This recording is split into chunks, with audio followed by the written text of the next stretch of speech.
You're listening to TIP. On today's show, Stig and I have Arif Karim back on the show to talk about an intrinsic value assessment. After graduating from MIT more than 2 decades ago, Arif entered the financial investment space, and he's now the senior investment analyst at Ensemble Capital Management.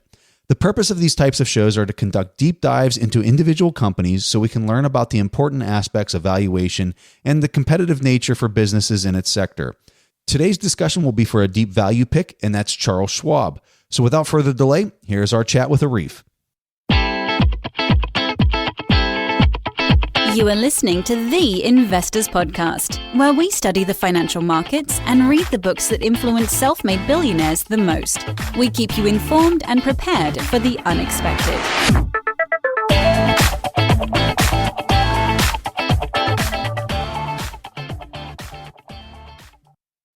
Welcome to The Investors Podcast. I'm your host, Stig Brodersen, and as always, I'm accompanied by my co-host, Preston Pysh. I am very excited about the stock that we'll be talking about today, because with inflated asset prices everywhere, our guest might have found a stock that trades as a really attractive price-to-value ratio. The stock is Charles Schwab, and to help us analyzing that stock, we have Arif Karim with us. Welcome back on the show, Arif. Hey, thanks, Stig. I really appreciate it. Always good to be on your show and great to talk to you. We definitely love having you. Arif, like I said there, we'll be talking about Charles Schwab, and the ticker is SCHW. It's one of the cheapest high-quality picks out there. And we'll talk about the intrinsic value at the end of the episode, but first things first, could you please provide an overview of the business? So Charles Schwab has been around for, almost 50 years now. It was established or founded by Chuck Schwab back in the days when, in the US at least, brokerages were regulated. I mean, brokerages are still regulated, but commissions were regulated by, an agency of the federal government. And they were at a high price point. And really at the time, for the average investor to be able to trade stocks, you paid very high commissions because the trading capability was A, manual, a bunch of people, forming the market. But B, it was bundled with Wall Street research. And so all that was kind of embedded in the cost of trading. And Schwab was a guy who basically wanted to democratize trading for the masses. And in order to do that, you had to bring the cost of trading down. And so that was the founding of the business. His whole deal was, I want to create a better, cheaper way to trade. Better in the sense that, you don't have to buy the research along with it if you have your own ideas of what you want to buy and sell. He wasn't able to really get that going until commissions became deregulated. And that was called May Day. I think it was May 5th, 1975, I want to say.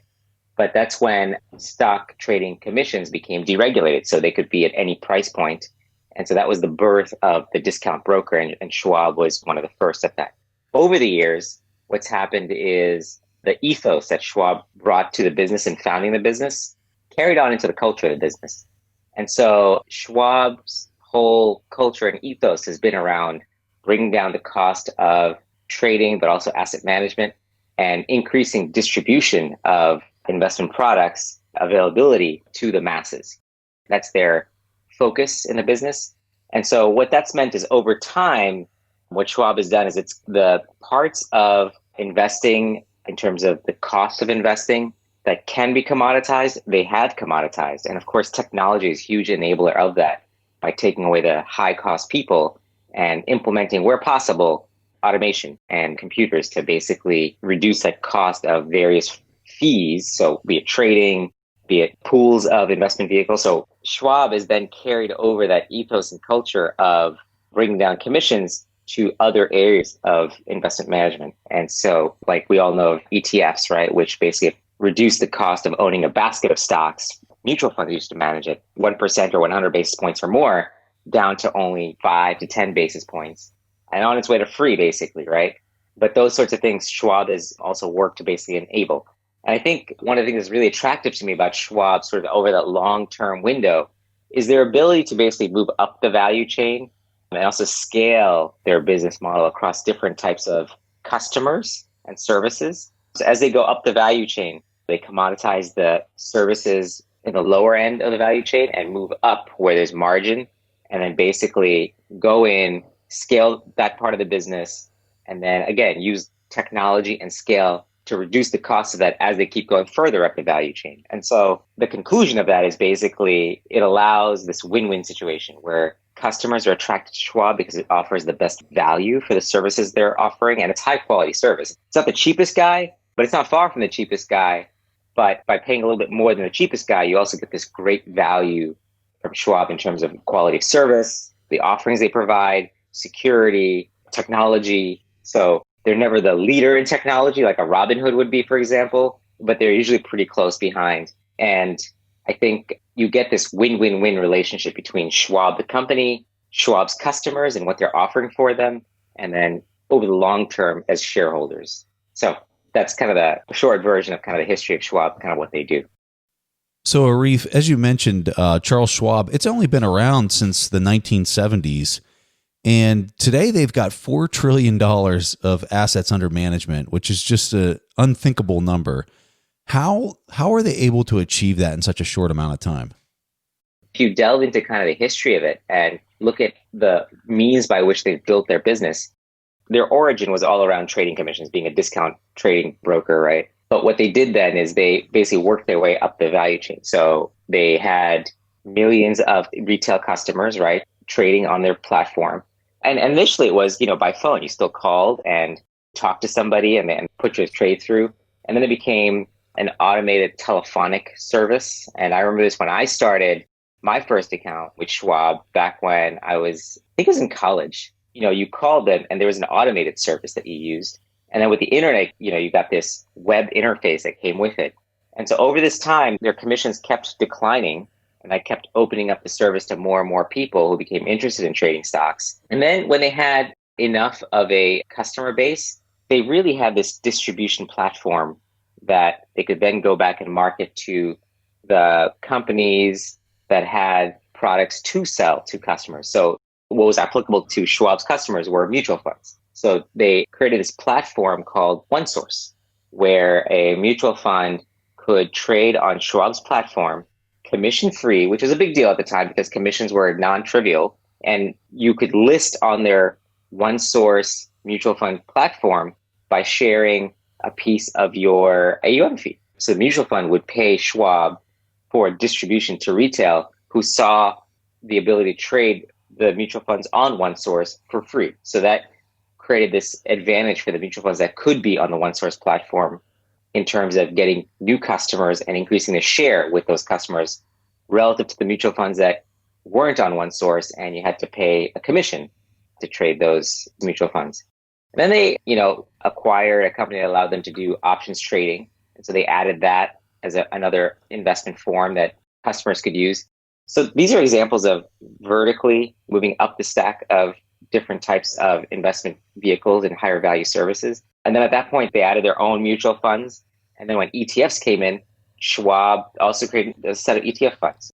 Today are some of the lowest cost ETFs, right? So Schwab doesn't fight the trend. When the trend hits kind of a tipping point, Schwab just kind of goes all in and makes sure it has the servicing costs at the back end to enable it to succeed in those new offerings. They're driving greater value for customers.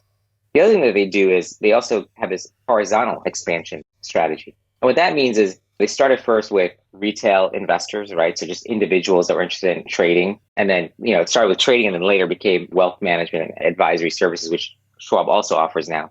But in terms of horizontal expansion, what they did is they have this platform that's been built with the ability to trade at a low cost and the ability to custody assets at a low cost. So the cost is relatively fixed, right? Because we're talking about a lot of computers and databases, things like that, and then interfaces with other financial services, and then, the whole regulatory and compliance sort of infrastructure you got to build. So all these things are there in place. You want to distribute the cost of that over as many parties or assets as possible in order to get the lowest expenses per dollar of assets that you manage, basically. And so to horizontally expand, what they started doing then in the 90s was they added a independent registered investment advisory. And what you've had over time is as regulation has changed and as the realization that incentive structures really matter on how financial professionals service their customers, the way you collect fees, how you charge for fees, The fact that investment advisors have relationships with their customers over a long period of time and provide them a lot of value has led a lot of investment advisors who worked under the traditional wirehouses, they're called. So it's like the Morgan Stanley, the Goldman Sachs, UBS, Credit Suisse, basically cut away from those big banks and start their own businesses, oftentimes bringing a certain number of clients with them who they have close relationships with. And they change the way they get compensated so that it's much more client beneficial. So in other words, it becomes a win-win situation in the sense that historically, these investment advisors, really, or brokers in the past, would make money by getting you, the client, to trade. And that, of course, presents a bunch of the wrong incentives in terms of what's best for the client. The right incentive is to say that if the client wins, I win. So in many ways, how that's manifested in terms of incentives has been, I collect a fixed fee on the assets under management with my client, and I can then provide whatever is best for my client because my client's wealth grows, and therefore my fee grows along with them since it's a percentage of that AUM. And it's not based on this churning of their portfolio where I get a chunk of the brokerage commissions, right? Which is how it traditionally had been done. So anyway, there's been this trend of entrepreneurship. More and more investment advisors, especially as they get more experienced and have strong relationships with clients, moving from these integrated platforms to kind of their own independent platforms. So, Arif, let's dig a bit deeper into that. So, in 2018, trading commissions accounted for less than 8% of revenue. And then the year after, Charles Schwab chose to completely eliminate brokerage commissions. I mean, talk about a company cannibalizing itself. So, keeping that in mind, how does Charles Schwab make money today? And how do you think the company will make money in the future? It's interesting. Schwab, like we talked about, their genesis was brokerage commissions, right? And in 2019, they basically eliminated brokerage commissions, which is incredible. In many ways, what it attests to is this ability of the company to adapt over time. And as we talked about, move up the value chain so that the lower parts of the value chain become commoditized. So in a sense, the fact that 8% of revenue in 2019 that came from trading commissions was pretty small relative to where it started, which is 100%. And so this has been a trend over time, that the things that can get automated and can get expenses scaled from the perspective of, declining per transaction costs going to zero via automation, Schwab makes those investments and it drives that commoditization in those lower value services. It's a great example of, just what we've talked about, which is kind of this commoditization of the lower value services that can be automated and, cost per transaction reduced. So Schwab had started with 100% commissions trading revenue, right? And then over time, they've expanded into higher value services while commoditizing the lower value services, which makes it a much more compelling proposition for its customers. So over, almost 50 years, they basically brought commissions trading from 100% of revenue down to 8%. And the trend was clear. Commissions trading revenue was heading towards zero because it's done via computers, right? So both on the customer side, in terms of how we manage our accounts in terms of trading, we self-enter these trades. We don't call somebody a trader to trade for us. So there's no person there, right? We're self-servicing. But also on the back end, when you look at those old pictures of and videos of the New York Stock Exchange with people yelling and screaming with the hand signals and all that, that doesn't exist. It's just a bunch of servers now, right? Every time you bring computers into any kind of a service, you're basically reducing dramatically the cost of providing that service. So the cost of trading is heading towards zero.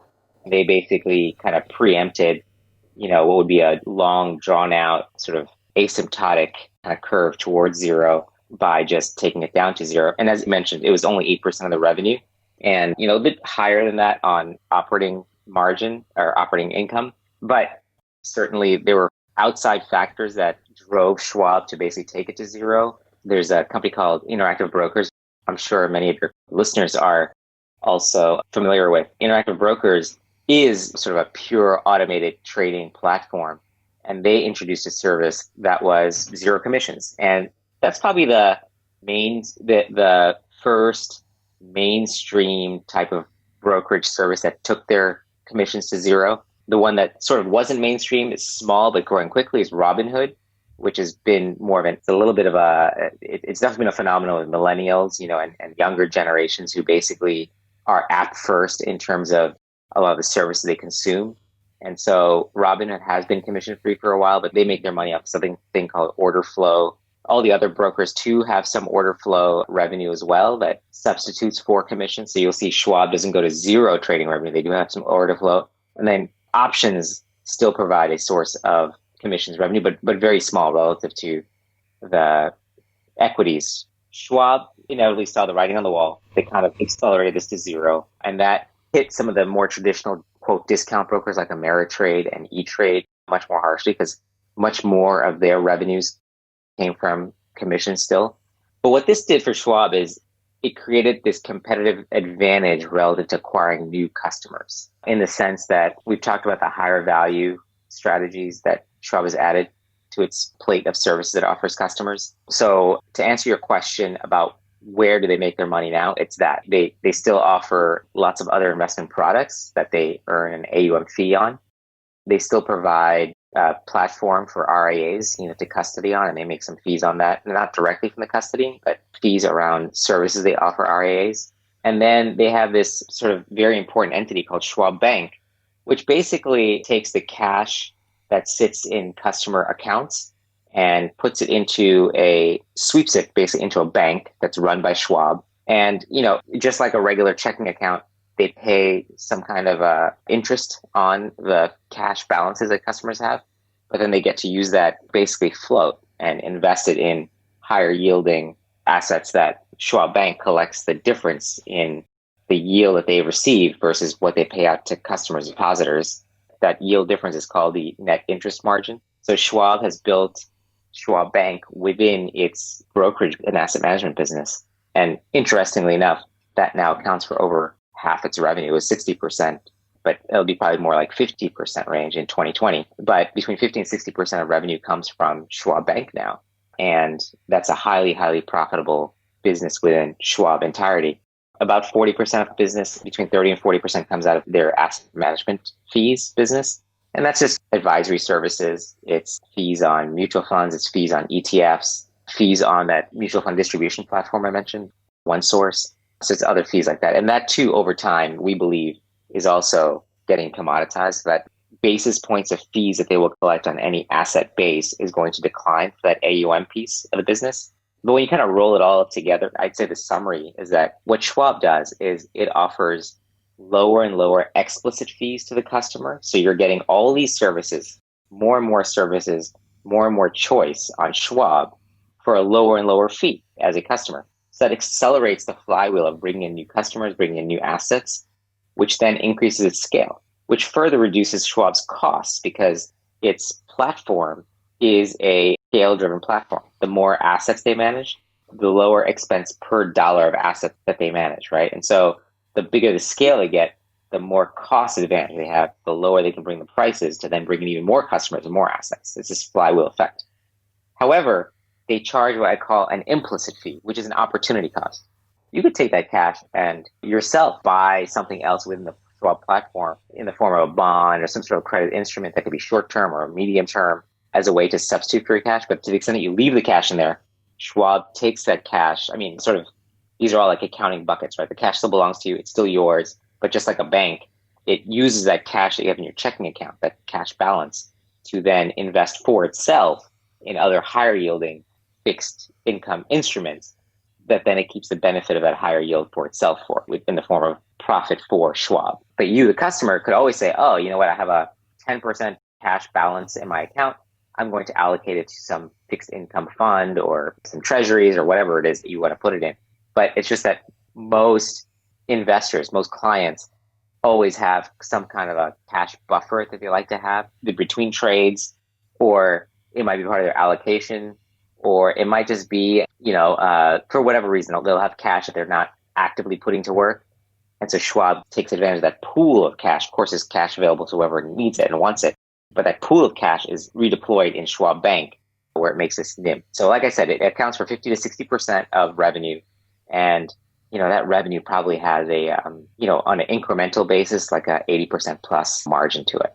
And so that becomes an implicit cost to the investor client because I'm not directly paying a fee on this. It's just cash that's sitting around that I've lost the opportunity And it's my own fault, right? Because I haven't put it to work. I've lost the opportunity to basically invest it somewhere else, but I very well could anytime I want. And Schwab offers you the tools and the instruments by which you can do that.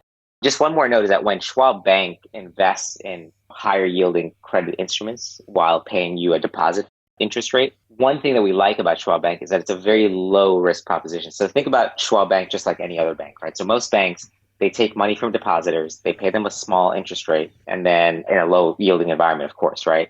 And then they basically take that money and invest it in higher yielding credit instruments. Now, with higher yields, you get a higher yield for a longer duration, you get a higher yield for more risk, you get a higher yield for maybe just smarter fixed income management kind of thing, right? Or sometimes for more sophisticated or complicated structures. One thing that we've not really liked about the banking sector is the lack of transparency on their balance sheet. You get some summary statistics, but that really doesn't tell you about what's on that balance sheet. And that came to a head back during the housing crisis, right? If you just read the summary statistics, by and large, the average investor probably would have said, oh, this looks totally fine, safe. They're within the limits of the federal financial regulators. But what we learned was that there were a lot of risky instruments in there, and the amount of leverage on the balance sheet couldn't handle housing falling, 10 to 20% in terms of the value of the house, right?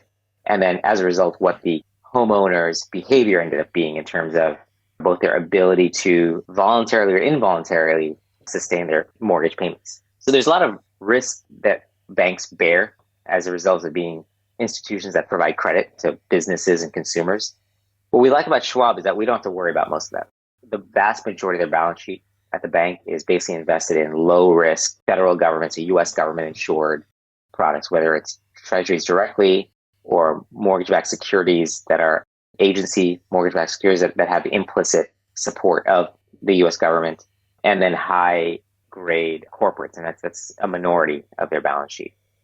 What they're doing over time is doing more in terms of lending money to their customers, but of course backed by the value of the accounts they have. So there's some prudent measures to have there that we think will continue to make the balance sheet very safe. So we don't worry too much about the credit risk part of it. And so you're getting this high margin bank asset, within Schwab that sources low cost funds from brokerage accounts and then invests in, relatively safe credit instruments. And it's a very, very high incremental profit margin as a result. So Arif, I want to talk more about the business of asset management. And a very important key ratio is expenses on client assets, or the EOCA. Could you please explain what that is, and then also talk about how Schwab is situated with respect to that key ratio compared to some of the competitors?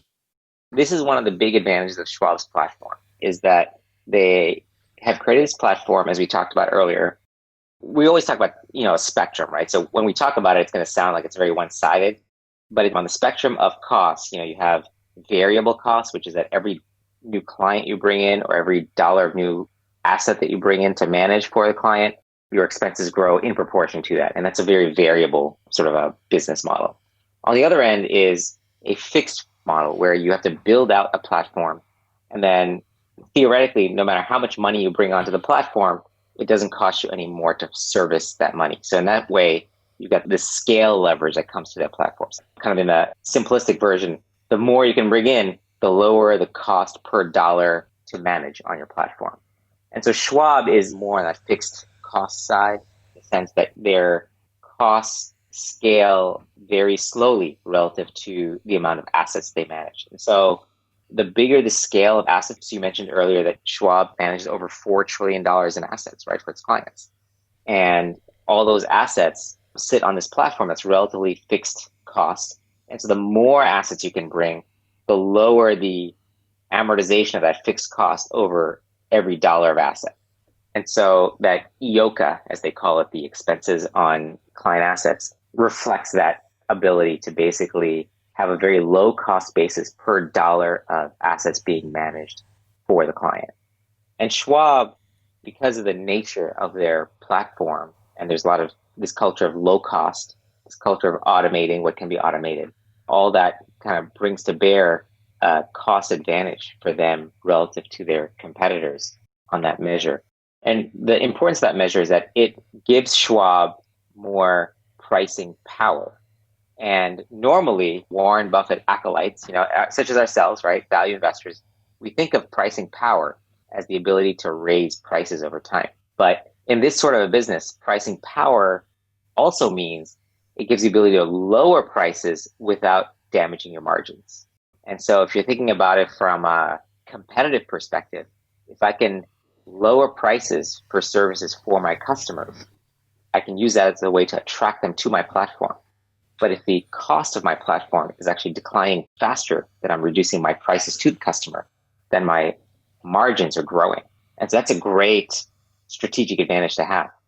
And so when you look at Schwab's platform, they're at 16 basis points per dollar in expense of assets managed for clients. So in other words, for every dollar of assets that they manage for clients, it costs them now, at the scale that they're at 4 trillion, for every dollar of client assets they manage, it costs them 16 basis points to custody that dollar of assets. And that's much lower than their direct competitors. Ameritrade is at 27, E-Trade's at 37, B of A and Morgan Stanley Wealth Management are at over 50 basis points, basically. And this is based on, numbers that Schwab has provided. We trust the management there. So I have to put in a note that we haven't independently verified this. But the point is that they're so much lower than competitors based on the structure of their platform and their culture that it's hard for those guys to compete with Schwab in doing that. So going back to that idea that pricing power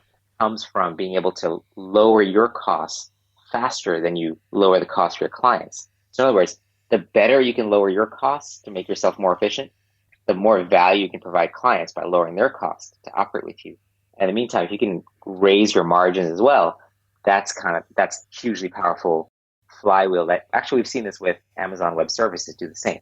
Before Amazon broke out Amazon Web Services, we were all kind of guessing at what the margins were there. Because what we saw from a public perspective was they kept reducing prices for their services.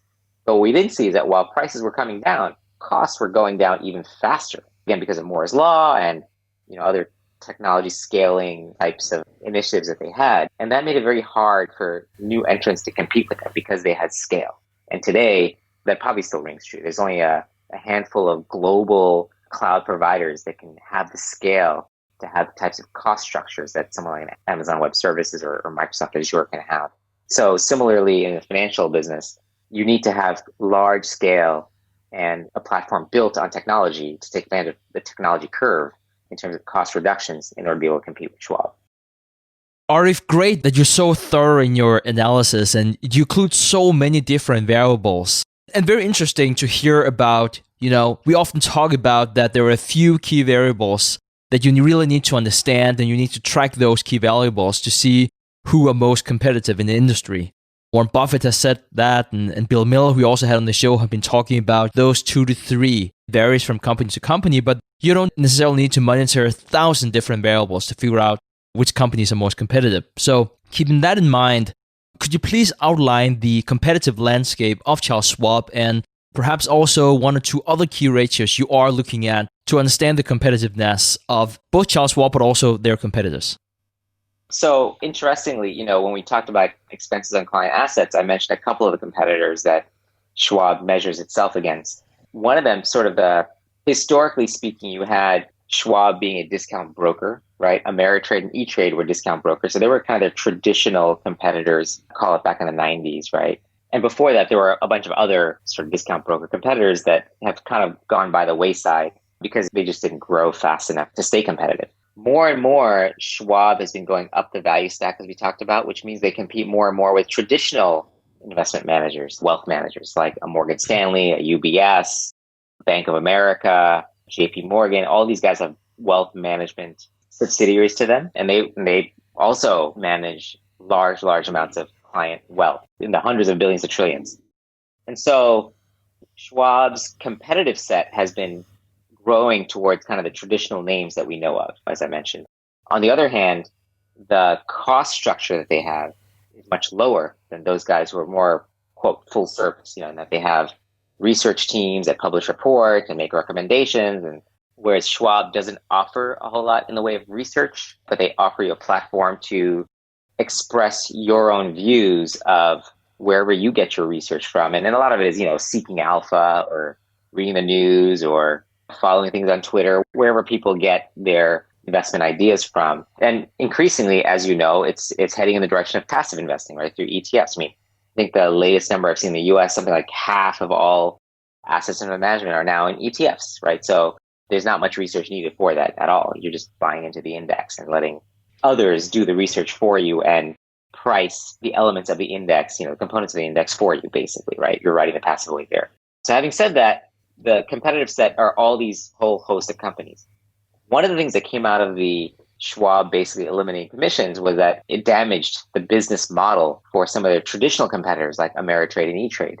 And what we've seen is that, Schwab basically was able to take advantage of that situation by acquiring Ameritrade. So what Ameritrade does for Schwab is, acquired one of its closest competitors, another roughly $1.5 trillion to its platform.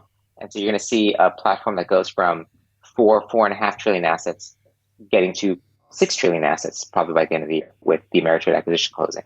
And so that will, again, further improve its expenses on client assets, right? Because you're going to expand the pool of assets to 6 trillion from 4 trillion. And what they've said is they were going to cut out about 2 billion of costs from the Ameritrade business, right? Because there's a lot of duplication of expenses between the two organizations. And so those Ameritrade assets that are coming in are incrementally even more profitable. Schwab's potential was to be higher, but today it's not higher necessarily because of other dynamics going on we can talk about later, which is kind of what's happening to the net interest margin piece of Schwab. So coming back to your question of what types of ratios that we look at in measuring how well Schwab is doing. So one, it's how fast are they growing their AUM, right? And so they publish this number called net new assets, which is the organic growth of new assets coming to the Schwab platform. So it's gross assets coming in minus assets leaving. And the assets could leave either because, I'm retired and I eat a part of my assets to live, or it could be competitive losses. I have a customer that goes from my platform to somewhere else.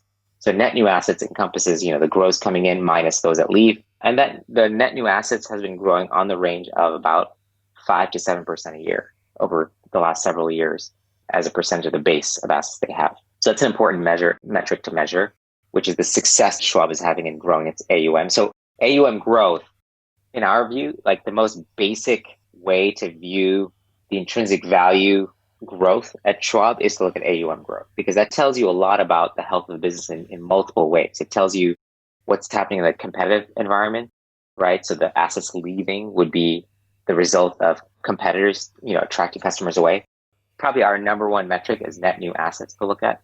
And the other thing to look at is this idea of the net interest margin, NIM, right? So we talked about Schwab Bank being 50 to 60% of revenue and more than that in terms of operating profits, the percentage of operating profits. NIM is the difference between what Schwab earns on the assets that it owns using customer cash balances, so kind of like float, right? Less what they pay out to customers, right? And that tells you about the profitability of the base of assets that they have. And the way that kind of breaks out is there is how much cash are clients holding as a percentage of their AUM, right? And I think currently it's in the 7% range or so. And the other piece of it is what is that Schwab is able to earn on that client cash basis. Those metrics are kind of the important metrics we watch. And that feeds into, what revenue will be. That will feed into what operating margins will be, which of course boil down to profitability of the firm as well then. So, Arif, one of the things that I've learned from going out to some of the Berkshire shareholders meetings with Warren Buffett is he always brings up this idea of this silver bullet test to understand the moat of a business in the industry and the key factors of success. And, just for the audience, I'll quickly explain what the silver bullet test is. And the way that Warren would always pose the question to a company that's performing really well is he'd go to the CEO or whoever the key executive was, and he'd say, all right, I give you one silver bullet and you can kill one of your competitors. Who do you shoot? And so that's what the test is for people that are hearing that term and maybe not understanding what it is. But you've picked Schwab as your winner on a price to value ratio, but which competitor would you give the silver bullet test to regarding their price to value ratio and why? That's a tough question because in many ways, Charles Schwab has been the silver bullet for most of its competitors. In many ways, the silver bullet has more to do with the evolution of the industry and I would say probably new companies up and coming. One that we've been watching is one called Robinhood. Because at the end of the day, like I said, one of the most important metrics from our perspective for Schwab is net new asset growth. And Robinhood, very small currently, it's a private company. It's very small, but it's been growing very quickly and attracting a lot of attention from young investors. And that's always something we pay attention to because in this day and age, what we've seen is that user interface and experience being a customer plays a big role in where and who acquires early market share amongst early customers. And those early customers eventually become kind of the middle of the customer base, in 20 years in terms of wealth management space, right? As they get into kind of mid-career, as they inherit wealth from their parents, et cetera, right? So we always keep an eye towards where are new customers going and why are they going somewhere else? And so there's a lot of buzz around Robinhood. They've had great success in attracting young customers. Having said that, the scale of their assets they're actually gathering is not very big compared to what Schwab does, but it's one that we kind of keep track of. So from a silver bullet question perspective, just as Schwab has been perpetually changing the business model for its competitors in terms of how it attacks the customers that Schwab and its competitors have been trying to attract, I think we worry about who's the guy on the horizon that may change the rules of business, the rules of client interest and engagement in such a way that would handicap Schwab. For a while, this was maybe 3 years ago or so, there's a lot of buzz around these robo-advisors. I don't know if you're familiar with this, but, there were companies like Wealthfront and Betterment that basically were pulling out costs in asset management in the asset management business. If you think about it, from a personal asset financial advisor perspective, when they sit with a customer initially, they'll basically talk about life goals and talk about, how much income you have, how much you save, what your needs are going to be over the course of your lifetime. You have to pay for retirement, you're going to have to pay for your kids' education, maybe pay off your house. How do you work a plan within the realm of like what your income and savings are today to get to a point where you can be secure, by the time you retire, right? And that's a plan they lay out. And then, you have an investment plan that's associated with. And then basically the advisor would charge you 80 basis points or 100 basis points, 1%, let's say, right, to pretty much reallocate your portfolio every quarter or every year, as the weights of different asset classes change in there, right? And they would kind of do that perpetually. Maybe once a year touch base with you to see if anything's changed. Most times things don't change a whole lot. So for most people, their financial plans aren't that complicated. And the changes in allocation of assets, within their portfolio isn't that complicated.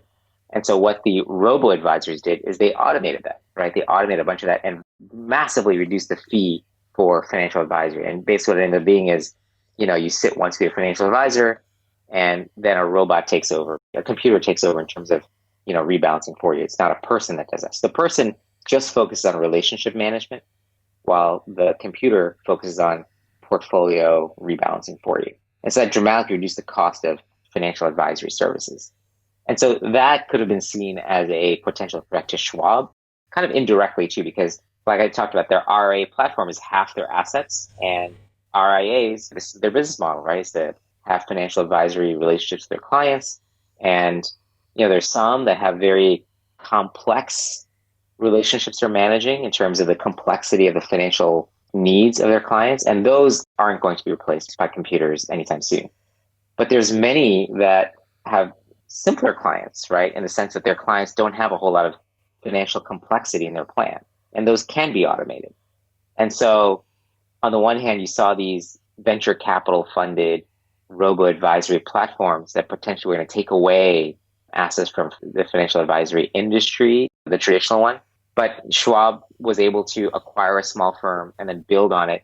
And today is, I think it might be the biggest robo-advisor platform today, actually, in the span of 3 years. So they came in from behind. They were able to make the right moves. They saw where the industry was heading. And it's just traditional Schwab culture, right? They saw where she was heading. They saw what the trend was. and they either build or buy a small company and then scale it. And that's exactly what they did, robo-advisory. I can't help but think that based on what you said here in this interview, you could argue that Charles Schwab could be a very strategic asset for a company like JP Morgan. What are your thoughts on that? And do you attribute a catalyst like being a target for a company like that any value whenever you assess the investment thesis? Yeah, sure. I mean, that's a great question. And it definitely is something that is always on the horizon for any company, right? Would a larger platform be interested in bringing this really interesting, fast-growing platform, under them, bring them into the fold? So after Schwab and Ameritrade merged, like I said, I think it's expected in the next few days, you're going to be talking about a roughly $70 billion market cap platform. JP Morgan is a $300 billion market cap. I think it would be a very attractive thing for JP Morgan to bring into the fold. Of course, they have to pay a premium for it. I don't think it's likely, but it's a possibility that somebody like a JP Morgan would be attracted. I mean, it's very strategic in the sense that it would bring a lot of custody assets to JP Morgan. It would bring scale to JP Morgan's own asset management business. And JP Morgan is a traditional banking platform that's very sophisticated and can offer lots of different products to the generally wealthy clients that Schwab has. Let's take a step back. One thing we haven't talked about is what's been happening with the zero rate environment, what impact that's had on Schwab, which is very important, actually. So we talked about the Schwab Bank, the banking piece of Schwab, which really is a NIM spread business, right? I mean, they don't really do a whole lot of banking, traditional bank per se. It's a bank in terms of regulatory structure, but all they do is they take clients' cash that they pay, let's say 10 basis points on, so that's 0.1%, and they invest it at 1.5% to 2% in assets that yield that, and they keep the spread, right, as part of their profits. Someone like a JP Morgan does a lot more sophisticated stuff, right? So they might also pay 0.1% or 10 basis points on depositors' cash, right? And then they do a whole host of other things. They write new loans to businesses. They have credit card business. They have car loan business. They have a construction business, all sorts of different, lending businesses where it's much more sophisticated, but also, of course, brings in credit risk. So, Arif, how do you think about inflation with a company like this? Because everyone's talking as if inflation will never come back. I think that's probably not as likely of an outcome as most might suspect. But I'm curious how you think about that with respect to this company. That's a great question. And I want to touch on net interest margin for Schwab. So the current interest rate environment, zero interest rate environment in the US, negatively impacts Schwab dramatically. And we've seen that in their numbers, and we've seen that in their stock, right, coming down dramatically over the last, call it, year. And the way that manifests itself is in net interest margin. So whereas they pay their depositors 10 basis points or 20 or 30 basis points, what they had been collecting was, roughly 250 basis points off their portfolio of fixed income assets. In a zero rate environment, what happens is what they can collect starts to collapse, right? It comes down dramatically. Schwab for Q4 has already said their net interest margin will be in the realm of kind of the mid to high 140s, so 1.4 to 1.5%, which is down dramatically from 2.4% just a couple of quarters ago. And that, of course, is pure profit that's lost to their bank, right? And the organization as a whole. And so getting back to your question of inflation will be a huge positive for Schwab in the sense that as inflation increases at some point, and the Fed in the US, the central bank here in the US, has talked about taking a more lenient stance towards inflation increases in the near to medium term, because they want to create that buffer between the zero bound level that they keep hitting and kind of where they want to take interest rates to be in a normal economic environment. What they want is the ability to have interest rates to go higher than kind of what they've been bound to, which has been sort of in the 1.5% to 2% range, really effectively, so that the next time there's a recession, they have a greater cushion between whatever the normal rate is at that point and kind of zero bound, right? So trying to build cushion. In order to build that cushion, they want inflation to build higher. Secondarily, I think, is that kind of social mission of letting inflation kind of go a little bit beyond kind of 2% range they've talked about in the past, which they've really considered to be more their upper bound as opposed to average. They've talked about now, saying that over a long period of time, they want 2% to be the average. We've had such a sustained period of time where it was under 2% that I think what they're signaling is that in the medium term, they're looking for inflation to let it go beyond 2%, maybe to 3%, maybe even higher, unknown, right? So to the extent that you get inflation, what you're going to see is yields in the long end of the curve start to go up. And that, of course, gives an advantage to Schwab's NIM. It allows them to invest the cash deposits from their clients at higher and higher interest rates, which would expand the NIM that Schwab has, and that would expand its profitability. So that's one part of it. The other part of it is that inflation would also probably help asset prices too. And so it's a bit of a mixed bag because on the one hand, inflation would help asset prices and that companies would be better able to raise prices, right, under the scenario of overall inflation. On the other hand, we know that inflation generally is not good for the discount rate mechanism that feeds into PEs, right? So PEs would probably shrink while earnings and revenues are nominally growing. So if we just say it's nominally, overall, it's just a wash, between faster growth and lower PEs, to the extent that you have asset prices rising, either they don't rise or they rise, maybe they diminish a little bit. But the AUM portion will also feed into how Schwab reacts, because that's the base on which it collects NIM to some degree. So overall, to answer your question, briefly, we think that inflation is actually a very positive scenario for Schwab's business. Thank you for your wonderful analysis of Charles Schwab. And I'm just about to say, let's take a look at the score. And by that, I mean, based on your analysis, which intrinsic value per share would you put on Charles Schwab? And also, which potential return would that imply? And just for reference, as we're recording here, the stock price is around $37. Of course, it always comes down to the meat of the story, which is, what's this thing worth and what kind of return can I earn on this? So like I said, today we're in a zero interest rate environment. We assess businesses based on what we think their intrinsic value is over a long period of time. These are businesses that last for a long, long time, right? And so, as you know, financials are a cyclical business. So right now we're trading in the low end of the cycle because interest rates are zero, right? And a big driver of Schwab's earnings are net interest margins. So right now we are in and heading towards, kind of the low part of the cycle for Schwab because of the zero interest rate environment that we're in. But in a normalized environment, which we were kind of in, right, just in 2018, we expect NIMs to be, kind of in the over 2% range, kind of the 2.5% to 3% range.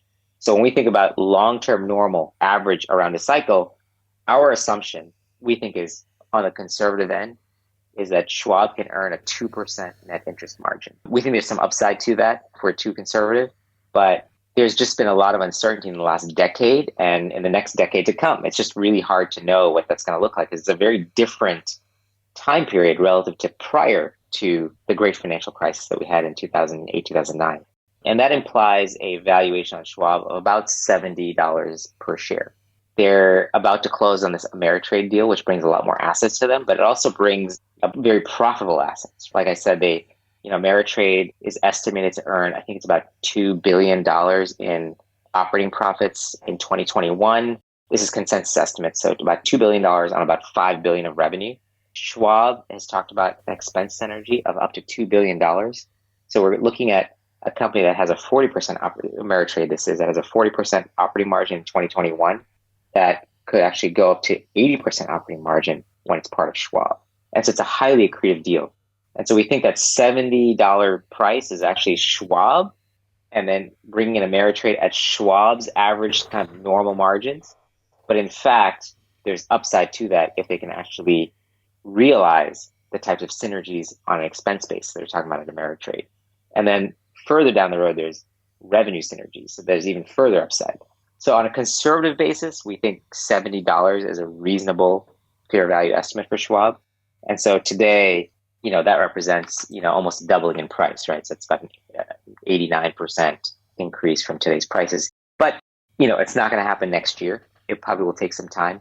But I think when you'll see that realization of the price will be based on when interest rates start to rise again, that the market starts to have a visibility on when normalization occurs. But in the meantime, like I said, the potential for Schwab's revenue and profits is all embedded in the growth of its asset base. And so to the extent that Schwab continues to grow that asset base at net new assets coming into Schwab running at 6%, and then the market gains on those assets also add to the scale of the assets. So, we assume something like a 4 or 5%, market gains. So from the current price, we expect Schwab to compound at something like 8 to 10 to 12% a year. And then when interest rates starts to normalize, you see that rapid increase in the normalization valuation by the market on Schwab. But that might not be for a couple of years from how we understand the Fed is thinking about interest rates. Again, I have to repeat myself and just say it's been absolutely amazing having you here on the show, Arif. I'm sure that the audience would like to learn more about you and Ensemble Capital, and we'll definitely like to give you the opportunity to give a handoff where they can do that. Where can the audience learn more about you and Ensemble Capital?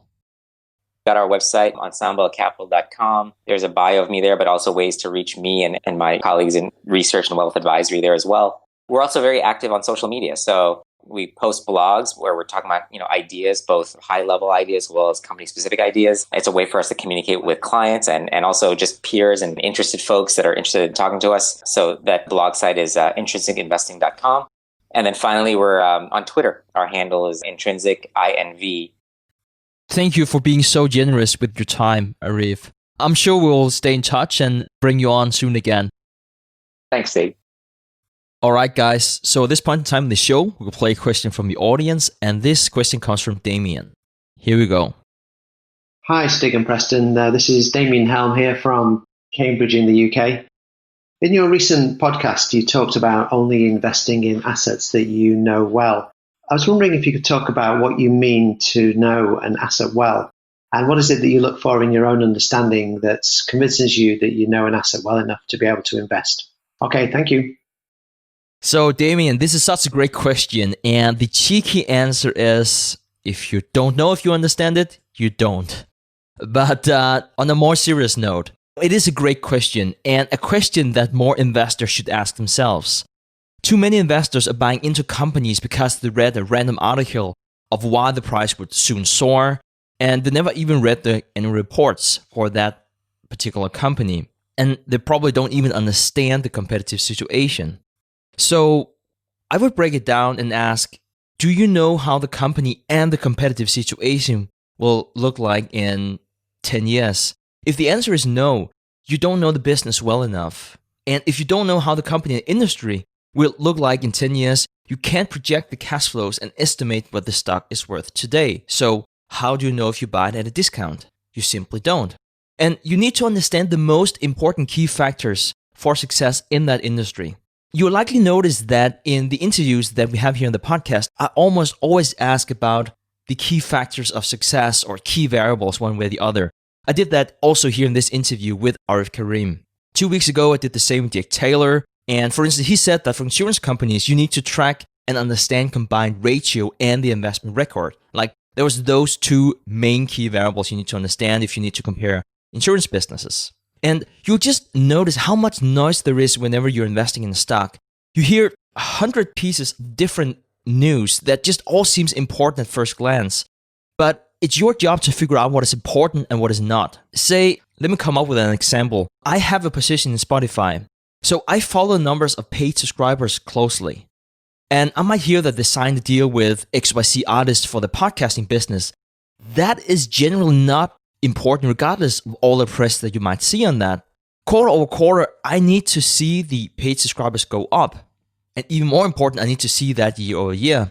And it has to be faster than the industry because of the nature of that industry. And so far, so good. And of course, you also need to compare that to the cost too. I mean, everyone can get market share if they have unlimited money. But the key is that you need to identify what is important. And that is what you need to focus on. And then leave out what is not. It would take too much of your focus and too much of your time. And if you can't do that, you need to continue working until you can identify the factors.